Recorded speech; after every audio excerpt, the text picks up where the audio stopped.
guest today is Julian Voss-Andreae. Julian was born in Germany. He studied physics and philosophy in Europe before turning to sculpture. His work represents a fusion between art and science.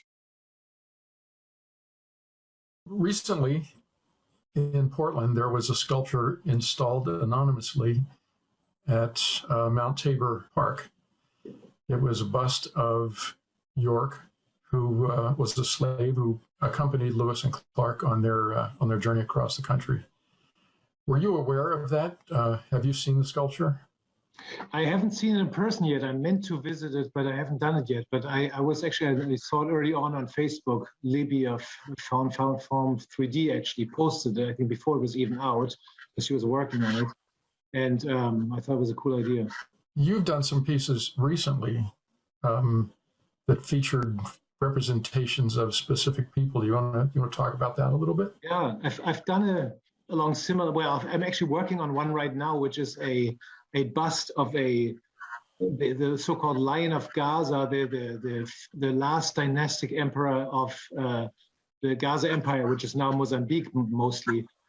He was the king who was then sacked by the Portuguese, and they took him to the Azores and let him die there, basically, because they couldn't kill him because there was too much bad publicity. That was in the late 19th century. But he was fighting the Portuguese and the English as colonial powers. And so now the Portuguese, or the government, local government on the island there, wants to erect a sculpture to honor this person, which I thought was really intriguing. And so I was happy to do this. There's a weird sound, by the way, in the background. I don't know if that's me or so I'm working on this sculpture of Gungun Hana, which is that African king that died, spent his last years on that Azores island, which is kind of fun and similar. Also a bust of a black man, which I felt intrigued by. Then another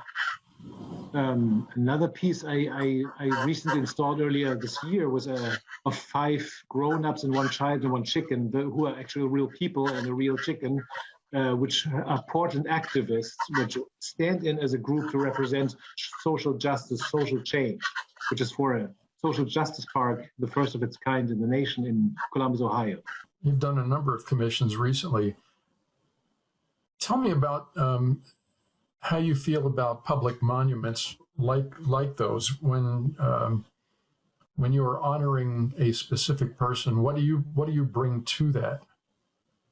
I mean, of course, you are a child of your time and your culture and your paradigms. You think, oh, you do exactly the right thing, which is also what the person probably thought when he put the precursor of the York sculpture. That was the editor of the Oregonian, who was kind of a racist guy, is my understanding, and who was then torn down. But you do the thing thinking you're doing probably a good deed, and we are probably not that different than the other generations. But I still hope, and I do think very actively about, will this at some point be something people want to tear down? Am I putting on a pedestal someone or something who shouldn't be on a pedestal? So I do very much, especially after this crazy year of 2020, where these things came down.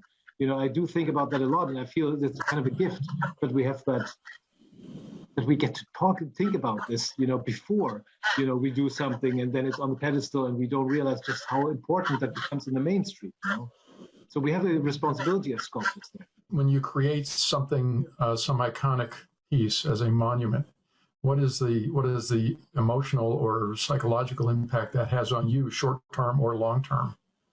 Well, I'm really, because of those, how much emotion it raises and what happened, especially the last year with sculptures being torn down, I'm very aware of that responsibility, which I wasn't nearly as much before.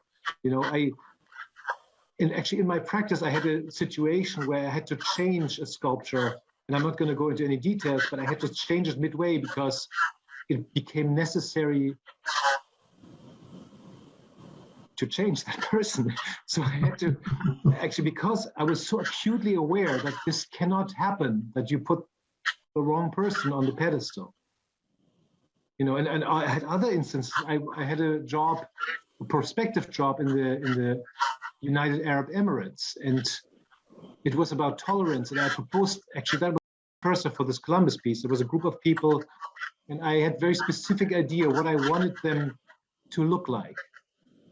And when I hit a brick wall, I decided to not go for this commission because I did not want to leave a trace that's not at least 85 to 90% fully aligned with my values. You know, yes, you do make some compromises. Is there something that you would like to do with your art in the future? Either a specific character, a specific situation, a specific location, where you would like to make a statement similar to the impact that the York piece had? I've been dreaming for a while about doing a sculpture of Edward Snowden because I feel he is a hero and he's a great American hero, and he is not only undervalued, but he's in danger of going to prison for the rest of his life here.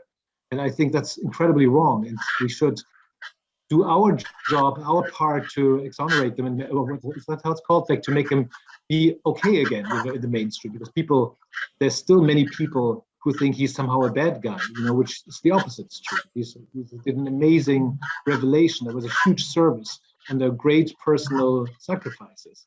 And I think a guy like him should really need a public sculpture.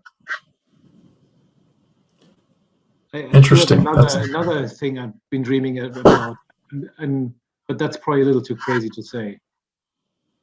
I say it anyway, but I would love to make a sculpture of an alien, you know, of an extra-dimensional, extraterrestrial, like to kind of open the mainstream up towards the idea that we are, you know, not that there's not only human intelligence, but others too. Both of those examples actually fall into the broader category of unrecognized, which is the theme of International Sculpture Day this year. I mean, that's part of an artist's job in a way, or a passion maybe, to be intrigued by something and feel, wait, this is not right, that person or deed, nobody talks about it. It's not part of us, you know. Like I did that actually as a student when I happened to come across Linus Pauling's work, because I kept making these protein sculptures, and I was like, wow, he's actually from Portland, which happens to be the city I ended up in the US. And so I ended up making this memorial sculpture for that guy in a situation where nobody in this town of Portland knows that the only person to ever win 2 unshared Nobel Prizes is actually from Portland, Oregon.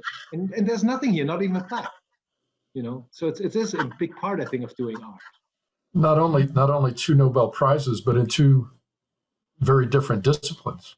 Very, yeah. It was chemistry. He spent the whole gamut from quantum physics he pioneered that brought into biology all the way to diseases and single mutation disease like sickle cell anemia, and then the ban with the nuclear tests, which he got the Peace Nobel Prize for. So yeah, you're right. An unbelievable guy. So one last question. We as a group, Pacific Northwest Sculptors, have a mission, which is to educate the public and to increase the appreciation for sculpture. One of our members brought up the concept of equity as having access to tools, materials, studio space, other sculptures, knowledge, education. Do you think, do you have any thoughts on how we might improve that, or what we could do to be more accessible? As a sculpture group, I think we're doing that, we're trying that, and it caters very much to people who like try to look into this field and do it. There could be more for sure. I think we as a group have excellent intentions.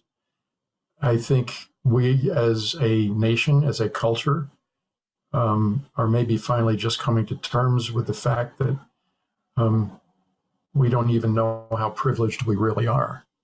And until we understand that, it's very difficult. I mean, there's plenty of difficulties. I mean, just keeping your own head above water is difficult. But I think we have an interesting opportunity ahead of us, and I'm looking forward to pursuing it. Well, Julian, thank you for your time, and happy International Sculpture Day. Thank you. Same to you. Take care.